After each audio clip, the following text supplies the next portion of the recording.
네, 여러분 안녕하세요. 더오름 수학 원장 이승준 선생입니다. 오늘은요, 문과형 또는 이과형, 웩슬러 검사, MBTI, 제발 나누지 말자라는 주제를 가지고 한번 이야기를 해보려고 합니다. 뭐 말이 많죠? 왜 이런 주제를 가지고 사용을 했냐 하면요.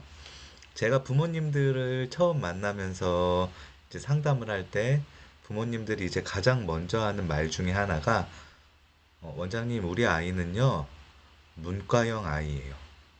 우리 아이는요, 이과형 아이입니다.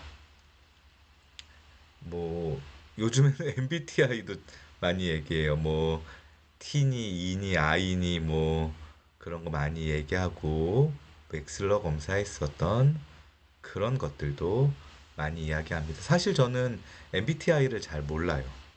어, 잘 믿지 않습니다. 네. 제가 왜 이런 문과형, 이과형, 웩슬러 검사, MBTI 그런 걸 잘 믿지 않냐 하면요. 저는 조금 너무 이상적일 수도 있지만 인간의 발전 가능성과 인간의 변화는 너무나 신비하고 다양하다고 생각하는 주의가 좀 있어요. 물론, 이런 자료들은, 객관화적인 이런 어느 정도의 자료들은 참고는 가능한데, 이걸 가지고 절대적으로 우리 아이나 우리의 삶에서 뭔가 삶의 방향성을 잡는 거는 옳지 않다고 생각을 해요. 문과형 또는 이과형이라는 건 뭐죠? 그 당시 공부했었던 과목이나 그 당시 공부했었던 것들 중에 국어나 영어를 잘하면 문과형, 수학이나 과학을 잘하면 이과형이라고 우리가 이야기를 하죠. 그쵸? 근데 저희 고3 때 담임 선생님이 이런 고3이 아니라 고1 때 담임 선생님이 이런 이야기를 했어요. 이제 고등학교 2학년 올라가면서 문과, 이과를 선택해야 되는데 너희들 수학을 못하고 국어나 또는 영어를 잘한다고 문과를 선택할 것 같은데 잘 생각해보면 이과 애들이 문과 애들보다 국어나 영어를 잘하는 아이들이 많다. 또 수학을 못한다고 문과를 가는데 문과에서 이과 아이들보다 수학을 잘하는 친구들이 굉장히 많다.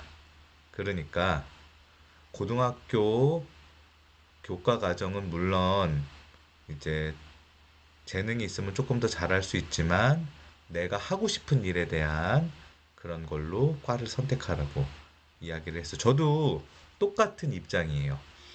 이 아이가 대학을 가거나 석사 박사를 해서 이제 뭔가의 연구의 결실이나 사회의 결실을 맺을 때는 그런 재능들이 분명히 필요하다고 생각을 해요. 하지만 고등학교 과정 공부까지는 뭐 재능이 있으면 잘하겠죠. 재능이 있으면 잘하겠는데 인간은요. 연습하고 트레이닝 하면은 길러지게 돼 있거든요. 초반에 국어나 영어 언어적인 능력이 뛰어난 친구들도 수학적인 트레이닝을 하면 고등학교에 올라오는 어느 시점에서 국어나 영어보다 수학적인 발달에 뇌 발달이 훨씬 더 좋을 수도 있어요. 뭐 창의력이나 사고력이나 그런 것들, 타고난 순발력이나 그런 것들은 타고나는 것들이 있지만 동양인이 타고난 순발력이 적어서 흑인보다 점프력이나 유연성이 떨어질 수 있지만 동양인이 노력하면 물론 재능 있는 흑인이 노력하는 것만큼은 안 될 수도 있지만 재능이 없는 흑인이 노력하는 것보다는 훨씬 더 뛰어난 결과를 낼 수 있다라는 거죠. 그러니까 우리가 이런 부분에서 접근을 해야 돼요. 웩슬러 검사 역시 참고 자료로 쓰기는 좋지만 뇌는 발달하는 거예요. 아까도 이야기했지만 창의력이나 사고력은 타고나는 부분이 있고 타고나는 것도 우리가 트레이닝을 통해서 발달을 더 시켜야 되고 일반적인 뇌도 우리가 처음에 IQ 검사나 웩슬러 검사를 했을 때 지능이 좀 낮게 나왔더라도 트레이닝이나 연습과 발전을 통해서 지능을 늘려갈 수 있다고 저는 생각을 해요. 또한 내가 굉장히 높은 고지능이 나왔다고 하더라도 이걸 사용하지 않으면 기계가 녹슬듯이 지능치는 떨어질 수 있다라는 거죠. MBTI도 역시 마찬가지예요. 저는 아주 어렸을 때 굉장히 유리알 같은 그런 성격이었어요. 물론 지금도 예민하긴 한데, 그래서 남의 그 작은 말 하나에도 굉장히 많은 신경을 쓰고, 울기도 많이 울고, 성격이 날카롭고 예민하고, 그래서 저희 돌아가신 아버지가 제가 사회생활을 잘할 수 있을까 굉장히 걱정을 하고 고민을 했어요. 지금 너무 느물느물하고, 저희 아내가 저랑 대화를 하거나 저희 딸이 저랑 대화를 하면 킹 받는다 그래요. 저희 딸이 특히 아빠는 킹 받아. 말을 너무 그냥 킹 받게 해. 막 그래요. 네. 우리의 모든 삶은 연습과 트레이닝을 통해서 얼마든지 변할 수 있어요. 그런데 이 어린 시절부터 아직 성인이 되기 전 시절부터 부모님이 콕 찍어줘요. 너는 문과야. 너는 지능이 높아 또는 지능이 낮아. 너는 MBTI의 T야, E야, I야. 그렇게 결정을 해준다는 거죠. 그러면 이 아이가 발전해 할 수 있는 그런 요소들이 순간적으로 사라져 버리는 거예요. 이 아이는 막 발전하려고 뭔가 시동을 걸고 있는데, 뭔가 수학을 잘하려고 뭔가 부릉부릉 부릉부릉 부릉부릉 부릉 하고 있는데, 넌 문과에 그러면 시동을 꺼버리는 거죠. 어? 지능이 처음엔 낮게 나왔어요. 그런데 이 아이가 이 뇌가 막 나 발전할게 발전할게 발전할게 막 그런데 엄마가 너는 지능이 낮다. 공부는 일찌감치 접자. 그럼 뇌가 그냥 떨어져 버리는 거죠. 아이가 소심해요. 어? 막 소심하고 막 내향적이야.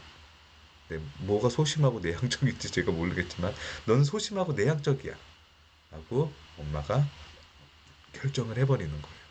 외향적으로 발전을 하려고 막 껍질을 깨려고 그러는데, 이런 일들이 우리가 아이를 키우고 우리가 아이를 교육시키면서 굉장히 너무나 비일비재하게 나타나고 있다는 거죠. 이 부분에 대해서 우리 부모님들이 꼭 생각해 보셔야 돼요. 아이는 발전합니다. 발전 가능성이 무궁무진하게 많아요. 뭐 스물 몇 살이 넘어가면, 뭐 서른 살이 넘어가면 세포가 죽어가기 시작하고 노화가 시작된다 그러지만, 저는 치매가 오는 시점에서도 뇌는 발달할 수 있다고 생각해요. 그러니까 우리 부모님들이 이 부분에 대해서 조금 더 의미 있고, 조금 더 공부를 많이 하고 관찰을 많이 하고, 아이한테 한마디라도 하실 때 조금 더 조심스럽게 신중하게 이야기한다고 생각이 듭니다. 오늘도 시청해 주셔서 감사합니다.